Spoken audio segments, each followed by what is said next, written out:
Hi hi எல்லாருக்கும் வணக்கம். இன்னைக்கு இதை பற்றி பேசலைன்னா எப்போ பேசுறதுன்னு தெரியவில்லை. அதனால் இப்போ இது பேசி தான் ஆகணும். என்னன்னா நாங்கள் டிவிக்கு ஜெயிச்சதை ஒரு என்ஜாய்மெண்ட்டாக கேக் பண்ணி வெட்டி கேக் வெட்டி செலிப்ரேட் செலிப்ரேஷன் பண்ணிருந்தோம். பண்ணியிருக்கோம். அதான் ரீல்ஸ்லயும் போட்டிருந்தோம், ஒருத்தர் வந்து ஃபேஸ்புக்ல. கமெண்ட் ஒன்று பண்ணியிருக்காங்க. அந்த கமெண்ட் உங்களுக்கு ஸ்க்ரீன்ஷாட் ஒன்று இருக்குது. அது ஆக்சுவலி நாங்கள் அந்த வேர்டை வந்து ஹைட் பண்ணிட்டோம். ஃபேஸ்புக்கில் வந்து அதை நாங்கள் கமெண்ட்டை டெலிட் பண்ணிட்டோம். அண்ட் ஏன் இந்த மாதிரி பண்ணுறாங்க, இதில் உங்களுக்கு என்ன பெரிய இது இருக்குது? டிவிக்கு ஜெயிச்சதை நாங்கள் செலிப்ரேஷன் பண்ணியிருக்கோம். திமுக தோத்ததுக்கு நாங்கள் செலிப்ரேஷன் பண்ணல. ஃபர்ஸ்ட் ஆஃப் ஆல் அது புரிஞ்சுக்கணும். இங்கே மாற்று அரசியல் கட்சி எல்லாருமே வேணும் தான் நினச்சோம். எல்லாருமே தமிழ்நாட்டு மக்கள் அத்தனை பேருமே வேணும் தான் நினச்சாங்க. அதுக்காக தான் விஜய் இவ்வளோ பெரிய தனிப்பெரும் கட்சியாக இன்னைக்கு வந்து உருவெடுத்திருக்காரு. அவர் ஆட்சி அமைக்க முடியலனாலும் கண்டிப்பாக அவர் நிரூபிப்பார்.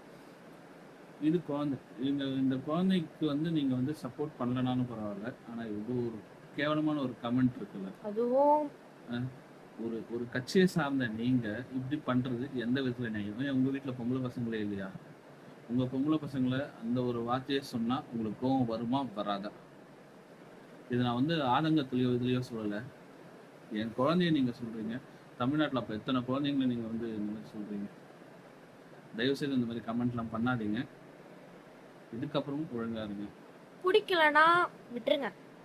சரி, பிடிக்கலனா ஸ்க்ரோல் பண்ணி விட்டுருங்க. அதை விட்டு இந்த மாதிரி கமெண்ட்ஸ் பண்ணாதீங்க.